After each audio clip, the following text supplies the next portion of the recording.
So today I'm going to present visual search of natural mTOR inhibitors among natural products with dual anti-inflammatory and antiviral activities. This work is just a perspective of drug discovery against COVID-19. As you can see, my name is Sandjo. I'm from Cameroon, and I did my PhD over there, and later on I finished my PhD in France. And what else I can say? As maybe some of you guys know, Cameroon is in it's a country located in Central Africa, a little bit above of the Ecuador.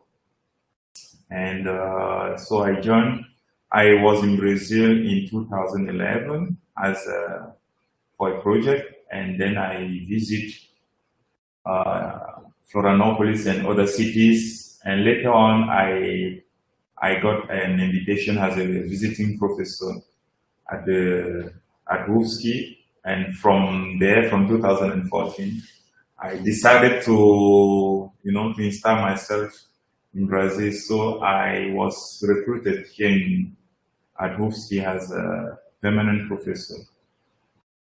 So let's continue.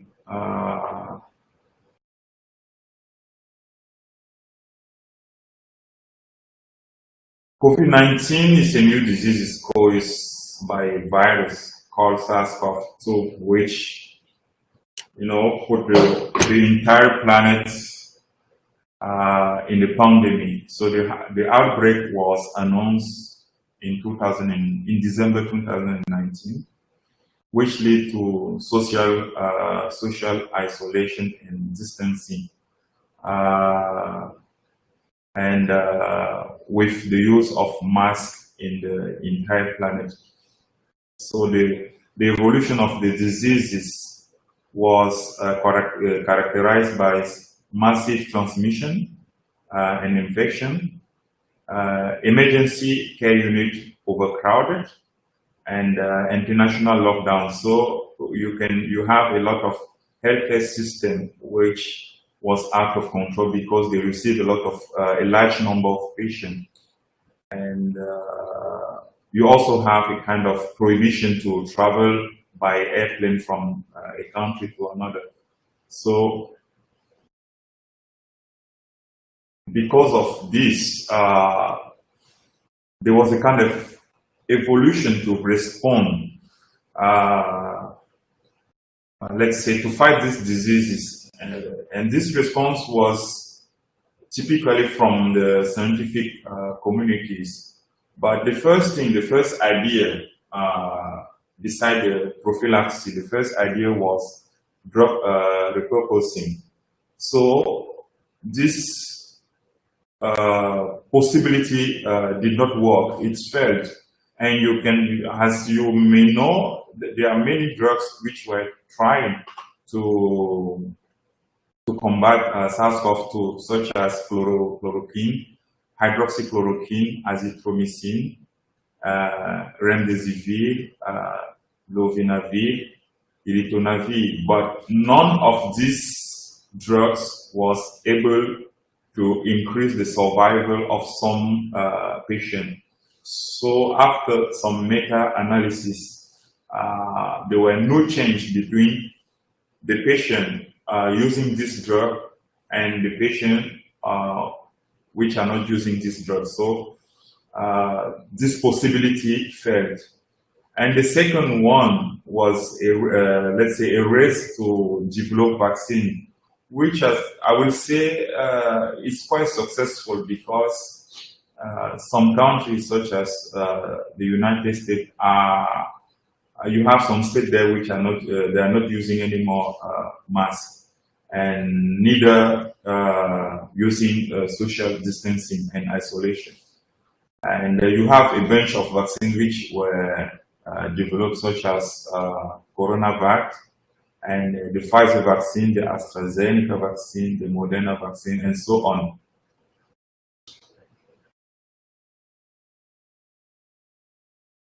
Okay. But beside this, let's say, temporary solution,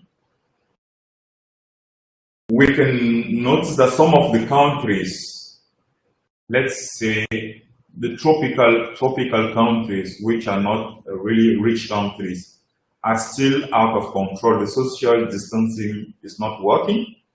The social isolation is not working. And you have the occurrence of SARS-CoV-2 variants with high transmissibilities and virulence.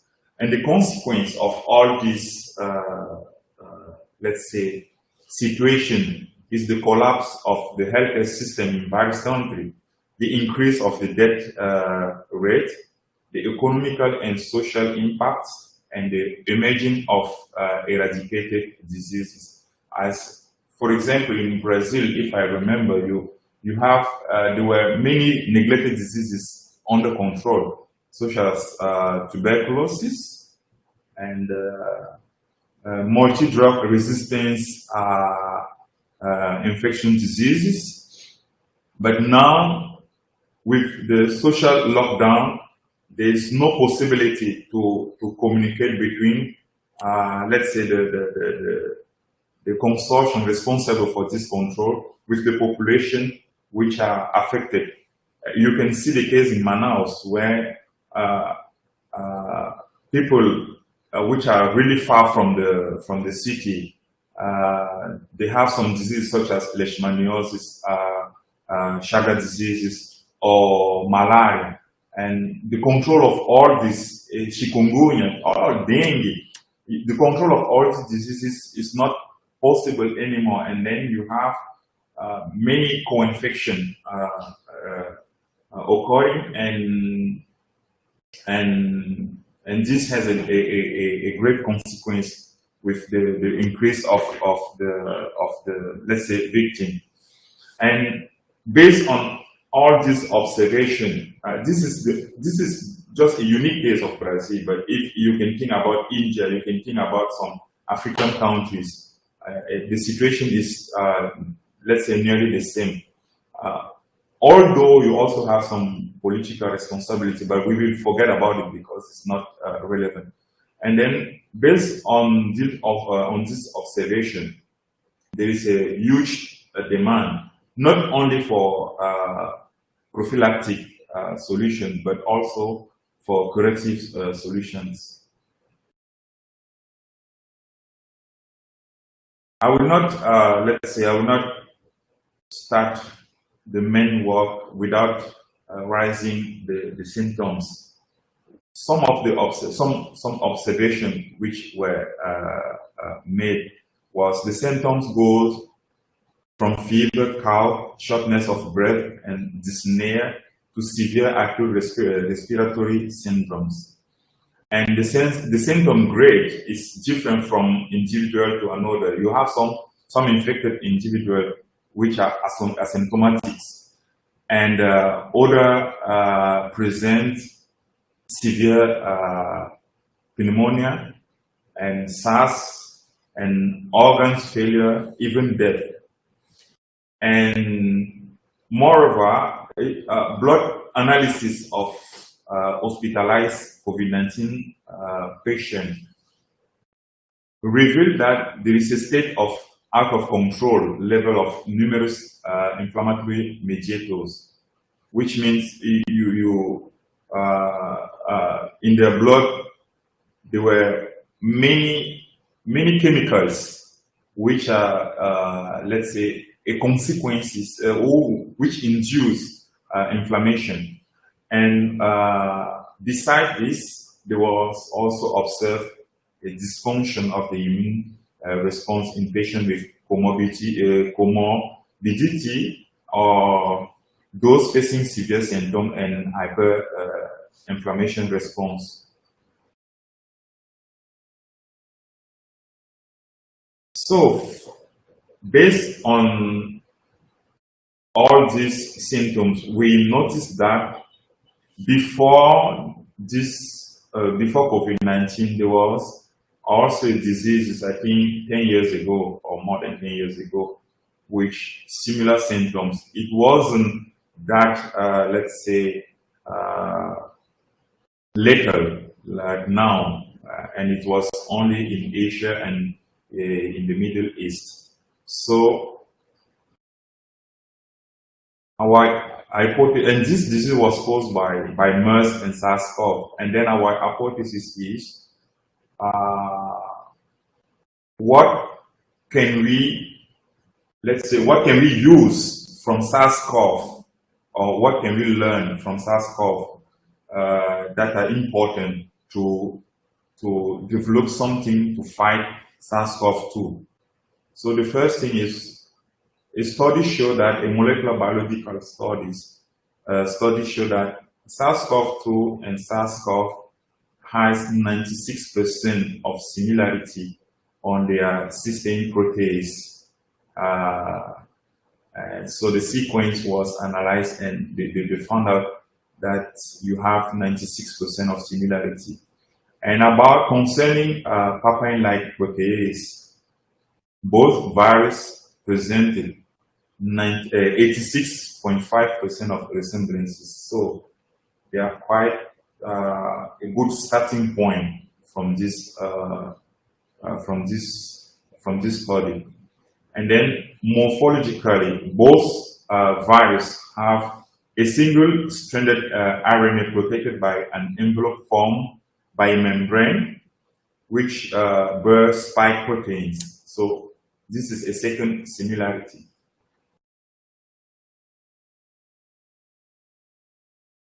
Based on this similarity, we found that, okay, if we have some natural product which can inhibit SARS-CoV proteins, maybe, or based on the fact that both viruses have some similarity, are almost similar on two, let's say, two main proteins, maybe natural product which can inhibit this enzyme can be used as a starting point to fight SARS-CoV-2. So we found that numerous natural product was previously reported, identified from medicine plan and reported with these activities, and therefore SARS-CoV and SARS-CoV-2 are almost alike, and since they are similar, so inhibitor of SARS-CoV proteins are maybe suitable alternative to develop anti-SARS-CoV-2 agent. So why focusing on natural product? First, natural product have multi-functionalities. Second, they have structural diversity, which give them the potentiality of multi-target, or let's say they can target virus pocket in a protein, or they can also target different type of protein at the same moment. So this can be an advantageous to restore the immune response, to control the infection, and to control the hyperinflammation.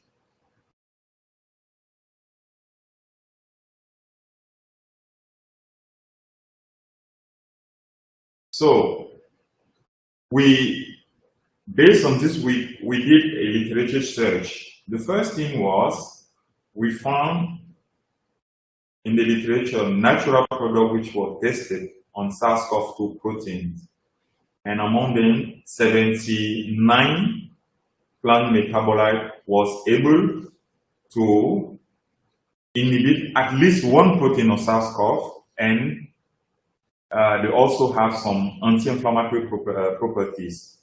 So 79 compound was able to show these two biological properties. And among them, among these 79, 14 was found to be inhibitors of this enzyme, and they were able to modulate the immune response. So as a result, I will show you some structure here that we found in the literature with those activities. The first one is amintoflavone, and I guess he's the most active one. No, it's the second active compound behind myricetin. So you have also apigenin, espiritin, camphorol, quercetin, and luteolin. But if you notice, below the name of each compound, I indicated the sources. All of them, as you can see, it's a good selection I did here. You also have some natural product. I couldn't put all the structure because it should have given a lot of page to be talking about.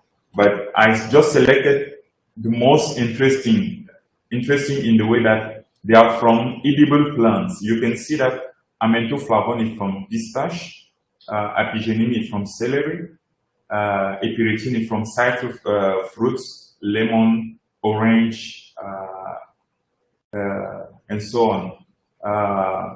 Myricetin is from grape and blackberry. Camphorol is from apple, asparagus, broccoli, and onion. Quercetin to apple, grape, and onion. Luteolin, onion, broccoli, and oregano. So this is also another, let's say, another way to observe him, and this can raise, let's say, a very good question about what is the role of functional food with COVID-19. But we didn't go that side. It's just a question that I'm raising here. In the second plan, we check the anti-inflammatory activity of all those molecules. You can see that they are quite interesting. Amintoflavone, for instance, can inhibit chemosine like N-oxide and cytosine like interleukin 1 beta and tumor necrosis factor alpha. And even though all these cytokines was found in different kind of cells, at least it's already a good starting point. They have their anti-inflammatory activity reported, but you will see at the right part of the slide that I highlighted two structures, namely epiritin and quercetin. Why? Because epiritin, for instance, show anti-inflammatory on post myocardial infarction in mice. So, based on the literature, after administering epiritin on mice which suffer cardiovascular diseases, they were able to increase the survival of the animal. So this is a good, let's say, a suitable molecule to be used as a drug candidate. Quercetin also shows anti-inflammatory activity on lung cells. And after I will explain more why I chose those two, why I highlighted those two molecules. But what you can keep now is one, show anti-inflammatory activity on mice with post myocardial infarction, and the second one show anti-inflammatory activity on cytokines which were produced by lung cells. And the other class of compound which shows inhibition on SARS-CoV protein with anti-inflammatory activity was isoflavonoid, namely psoralidin, and you can see that it shows a quite good activity on papain-like protein, and it was able to reduce the level of inox, which were produced in RAW2/6 false inflamed cells. And also it shows some inhibition effect on chemokine and cytokines in human normal lung cells. So that is why I highlighted this molecule, because once again his anti-inflammatory activity was against inflamed lung cells. You also have neo-bava isoflavones, which show, let's say moderated inhibition effect on papain-like protein with inhibition effect on chemokine N-oxide production and cytokines such as interleukin 1 beta, interleukin 6, interleukin 12p14, and interleukin 12p17. You also have a prenulated, granulated isoflavonoid with a moderated activity also, and dasein.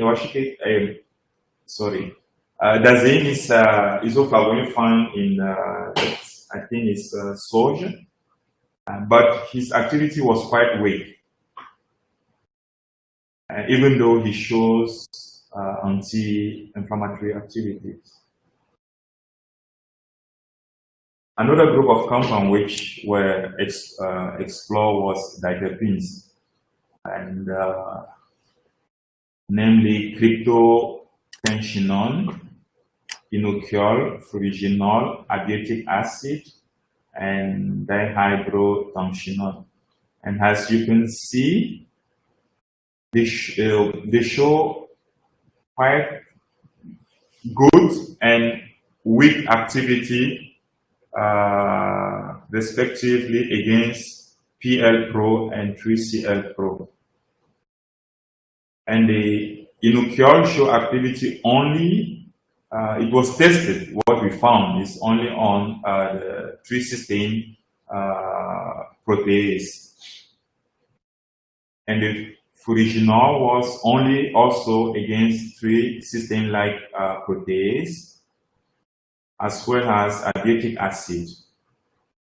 But dihydrotencinone was evaluated against both, and it showed quite good activity against these two proteins. If you compare with compound 12, you will see that his activity is quite good against both proteins.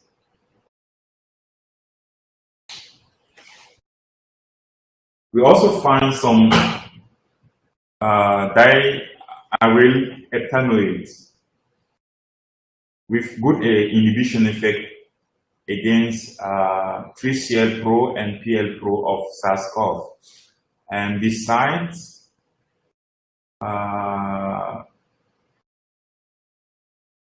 they also display anti-inflammatory activity. You can see you have this first molecule, which are quite known by everyone, curcumin, which is the main substance obtained from curcuma longa, and it shows, let's say, significant activities against cysteine-like protease and papain-like protease, and it shows good anti-inflammatory activity with inhibition of cytokines and chemokines.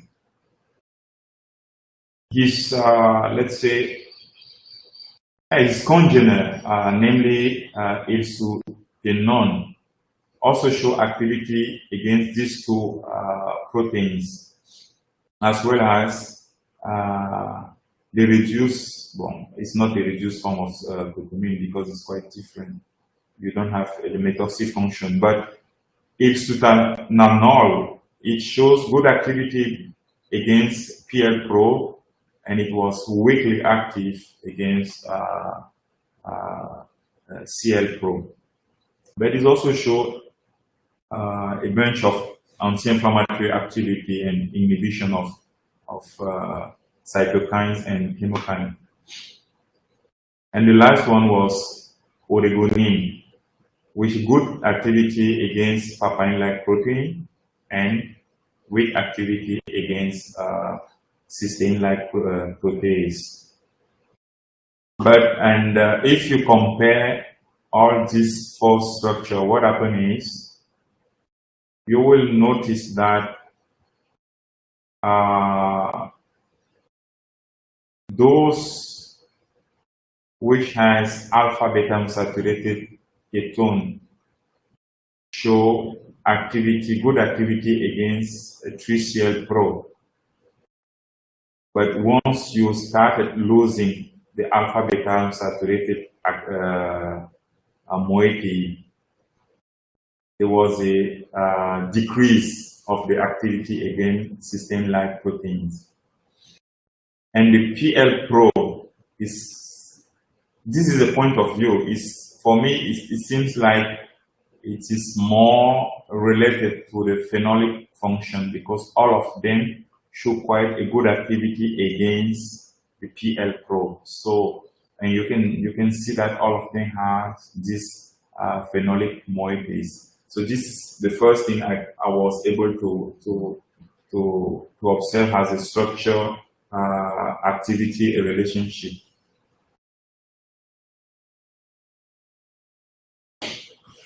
There were also some triterpenes with quite good activity against these proteins. The first one is celestrol with a moderated inhibition effect, and the second one, let's say the methylated form of this molecule, with a significant activity, and betulinic acid, a moderated activity. His activity was quite comparable with the one of celestrol. And beta-sitosterol show, let's say, weak activity. But what is interesting is all of them are anti-inflammatory agent, and celestrol show his anti-inflammatory activity against cytokines produced by human lung cells. And of course, we can also highlight here a kind of structure activity relationship. As you can see, the methylation of this acid function increase the activity by twofold. So this is also something which is quite interesting. And then among all these compounds that I presented, some of them was able to have three biological functions: inhibiting the protein, showing anti-inflammatory activity, and modulating the immune response. So you can see them. You have apigenin, which is or let's say all these 5 molecules or 6 molecules with curcumin are all from food. So we have here once again a good point that can be explored. And these 2 diterpenes was also able to modulate the immune response, besides showing the inhibition of effects against the protein and anti-inflammatory effect.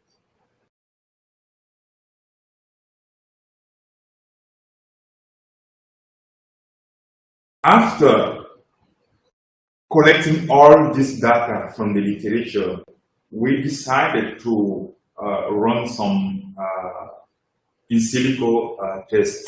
This was performed by collaboration with Professor Marcus Scotchy.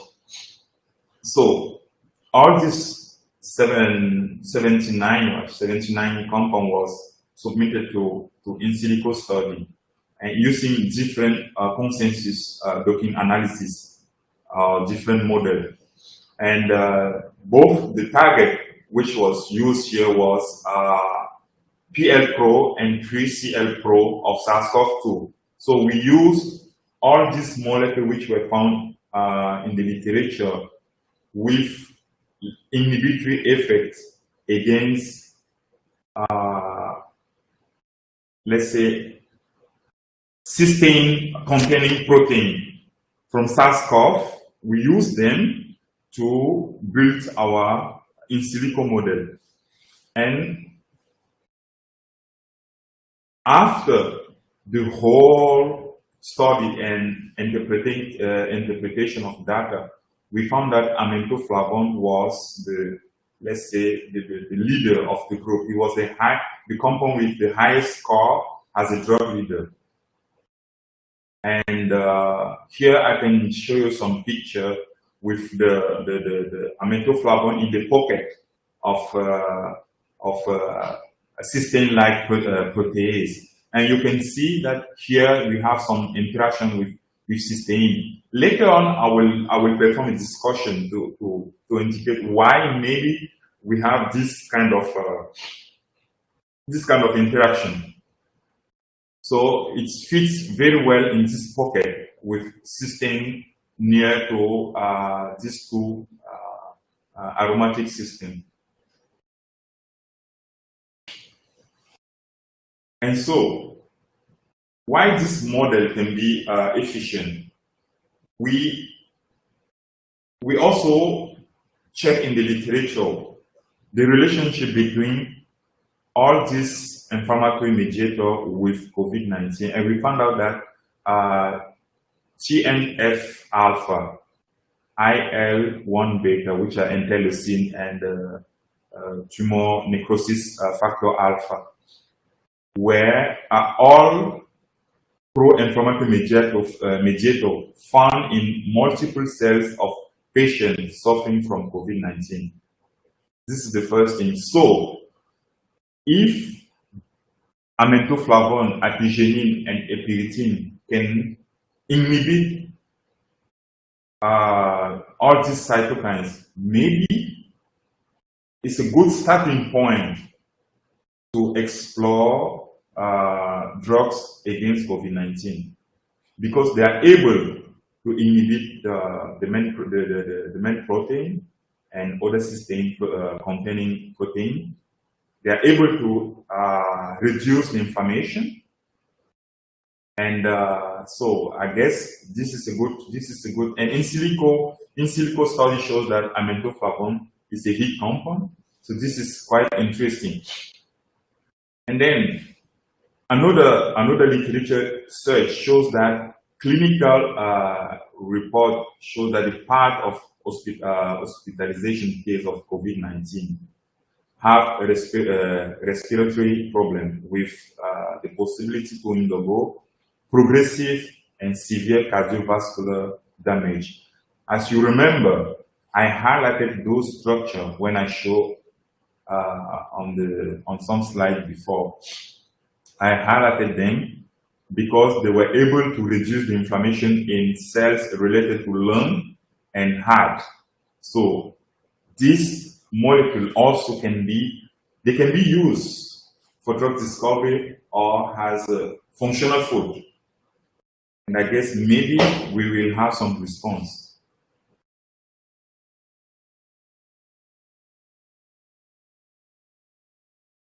And another point which is really important with infectious diseases is that N-oxide species are the first line of antimicrobial defense produced in living cells.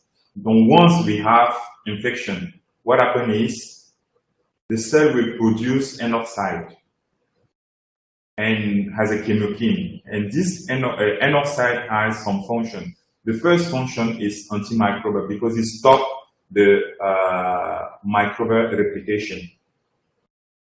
So the second activity of enoxide species is to reduce inflammation, vasodilatation, anticoagulant properties during the infection.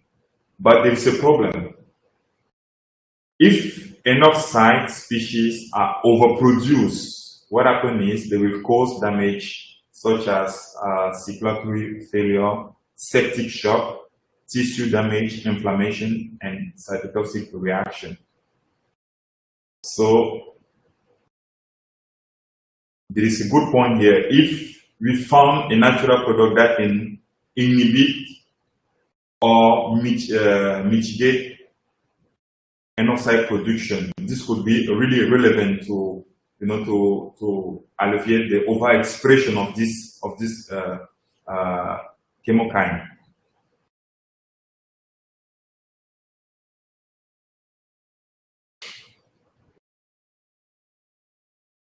And another point that I wanted to bring here is, okay, we are testing a lot of compound against cysteine containing protein. Why? What is the point of doing that? This page is, let's say, we are dropping all the molecules and looking into the enzyme. As you may know, cysteine, which with active site, enzyme with active site cysteine residue rely on thiolate, which means you have a thiol group which loses proton by deproteination and form a thiolate, and this thiolate can be really reactive. And if it is reactive, which kind of reaction it can be in which it can be involved? First, it can inhibit through electrophilic or oxidant irreversible and reversible reactions. So, which means a thiolate can react with any electrophilic site or electrophilic substances. And then, if this can happen, maybe that is why we were able to observe in the case of diaryl heptanoid that some activity was quite good because of the alpha-beta saturation, and others was quite low because of the loss of this alpha-beta saturation moieties. So we have the thiolate which are able to react in the irreversible or reversible manner with electrophilic site. And we also know that some of the polyphenol that we consume can be, let's say, can go through a metabolism, which and this metabolism can produce, let's say, can oxidize those polyphenols, and so the electrophilic character of our cysteine protein can be by indirect reaction or by direct reaction. Why I'm calling it indirect reaction is because when you consume the polyphenol, you can directly have a reaction. What happens is it will be metabolized, and when it's metabolized, for example, catechol moiety will form an orthoquinone, and hydrobenzoquinone will form a benzoquinone. So once you produce this scaffold, what happens is you can see that I highlighted here in red the alpha-beta saturated system in both substances. And then I also chose some of the compounds which show good activity, such as flavonoid, and here you can see the same system, and the triterpenes, the quinone triterpenes, you also have the same system. The diterpenes, you also have the same system, and the diaryl ethanoate, you also have the same system. So, which means if you have substances with this system, they can be really versatile prototypes to develop sustained protein inhibitors. And then, just to resume, you have cheolates which can attack electrophilic substances, and then they can form after that they can form a covalent bond, and then once this happens, at the beginning you have a protein which is which assume or which is responsible for a main let's say role in the virus replication. And then you mix this virus with a substance. What happens is you have this kind of reaction going on. So your protein will bind with your substance and form something else. And this something else is not recognized by the biological system of the virus. So what happens is at the end, you will impair the virus replication. And this is what this page is meaning. No? The entire process impair the enzymatic activity because you have a new structure and a new configuration for the protein, which is unknown by the biological system of the virus, because it's a new substances which has nothing to do with the living cycle of the virus and the protein of the virus, which react together by let's say an electrophilic addition, and then you form a new complex which has nothing to do with the virus, and consequently this inhibits the replication. So that is why we believe that sustained protein has a proximity with this two systems, because if you have oxidation or let's say metabolisms of this flavonoid, what will happen is you will have a methyl system here, which is a kind of quinone with double bond carbon double bond here. And then it's become, and then you will form a kind of alpha beta unsaturated ketone, which is a good electrophile ready, or which can readily react with sustained protein, and then you will have the inhibition of the virus. Maybe that is why allantoflavone is a good candidate. And on top of that, you also have different protein which are really close to this site, and so maybe that is why he's a good candidate to explore drug discovery against COVID-19. So in conclusion, 79 metabolites were found with potential antiviral activity on the SARS-CoV-2, and they are all endowed with anti-inflammatory properties, and among them 14 can modulate the immunologic response, and this molecule belong to the family of flavonoid, chalcone, xanthone, diterpenes, aryl ethanoate, alkaloid, catepenes, amide, and lignin. And what I'm going to include is this work have been submitted as a publication or for publication. So it has been accepted. Now we are just running some last correction in order to finalize the whole process of publication. So there are more substances, and as I said before, I couldn't show all of them because 15 minutes is not. I think we will spend more time than 15 minutes. And then the mechanism of action of this natural product could be through irreversible microaddition, as I explained, and direct reaction between the protein and the compound, or indirect reaction occur after the metabolisms of the natural product. So, which means this microaddition can occur directly or indirectly just after the metabolisms.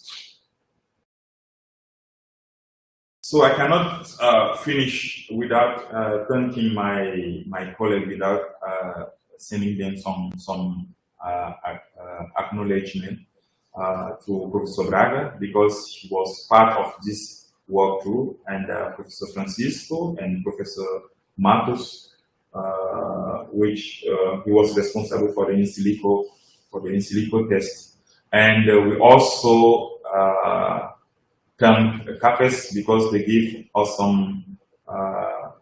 some financial support for this project, and we are nearly, let's say, four or five professors working on this project. So I guess this is the end, and I thank everyone for this kind of attention, and I'm willing to give you some response if you have some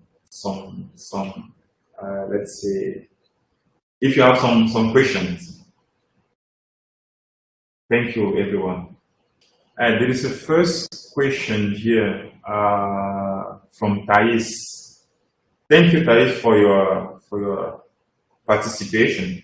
And the question is: it is possible that the alpha beta unsaturated structure can be involved into a micro-irreversible system of inactivation of CL-Pro and PL-Pro, just as happened on M-Pro. Thais, this is what we are thinking. I guess it's possible, and actually, I can really tell you about the selectivity, because we will take the system of curcumin, for example, where we have some phenolics and the alpha beta unsaturated system. So since the cysteine, or let's say the thiol containing protein, can do this attack at the beta position by microaddition, I guess this is possible. But now I don't know if CL-Pro or PL-Pro where they prefer. Maybe it depends on the pocket. Where are the approximation, you know? And then if the aromatic system or if the phenolic system is more near to the cysteine residue of the PL or the CL, maybe they will attack the aromatic system once it's oxidized after the metabolism. But maybe if you also have, I guess if you have the alpha beta unsaturated system, this is possible. And what we are about to do with some collaborators, and I found also some literature about this, is maybe we are going to prepare two systems. A system which has the alpha beta unsaturation, and a system which has only the phenolics. But the phenolic will oxidize it to have a benzoquinone prototype, and then we can mix them with cysteine itself and see what happens. Maybe and see which one will be more reactive. What is the let's say the kinetic behind this? I don't know if one is more reacting than another, or maybe it's more. Maybe when you have the alpha beta unsaturation system, is ready to be react, and then the other one spend more time, and maybe that's why you can have a difference of activity. But I guess the alpha beta unsaturation system is, let's say, it's a good prototype for this. For the development of this kind of drugs. The toxicity, actually we didn't run any toxicity yet. What we are doing is, I know some of the compounds. There's literature about the toxicity. But I know quercetin, camphorol are less toxic. This is what I know, but it's quite different if you have the pure single molecule. It's quite different. Maybe the toxicity can rise. This is something we are going to check, because actually we are working with all this process.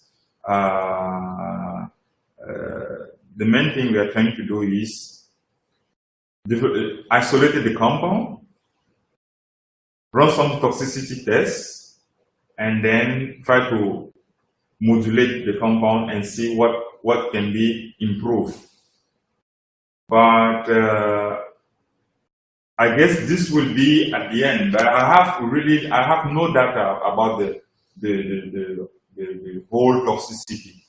But the only thing I can say about all these compounds, those which are from food, until now there is no toxicity. Let's say they are not quite toxic, but the quinones, such as these diterpenes with autoquinones, I found something about allelopathy. So they are quite toxic compounds, because they show they have good cytotoxicity, and some of them are quite unselective. They can affect normal and tumoral cells. This is what I know. And also some quinones. Some quinones was reported to show allergic reaction, but there are also some studies showing that if you block some, you can put some, let's say, some functional group at the alpha position of the carbonyl, which is in the quinone nuclei, and there are some function. If you are able to introduce in your scaffold, you can reduce the toxicity. But overall, the molecules which are isolated from food, they are really less toxic. This is what I know. And those which are not, which are from medicinal plants, I guess there is a long way to be made before, let's say, taking any decision. So I don't know if I give you the right answer.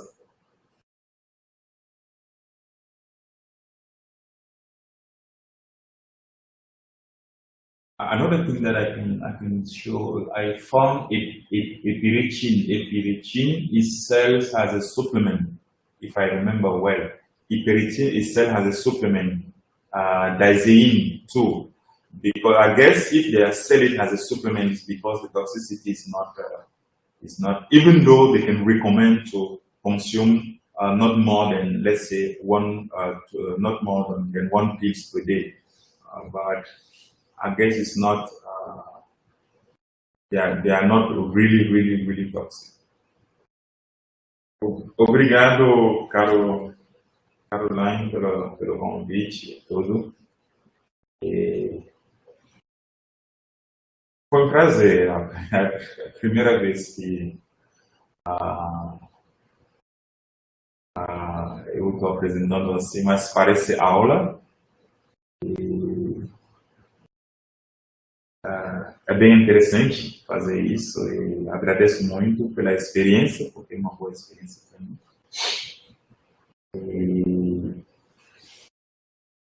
Então, qualquer coisa, a gente está aqui. Muito obrigado para tudo, agradeço muito. Se você tem o meu contato, se alguém tem uma dúvida ou alguém tem uma curiosidade sobre o projeto, dá para discutir. por colaboração também, porque eu acredito que esse tipo de convite, o mesmo de apresentação de palestra, é para estabelecer as colaborações e aumentar o seu horizonte. Então, sou eu que agradeço.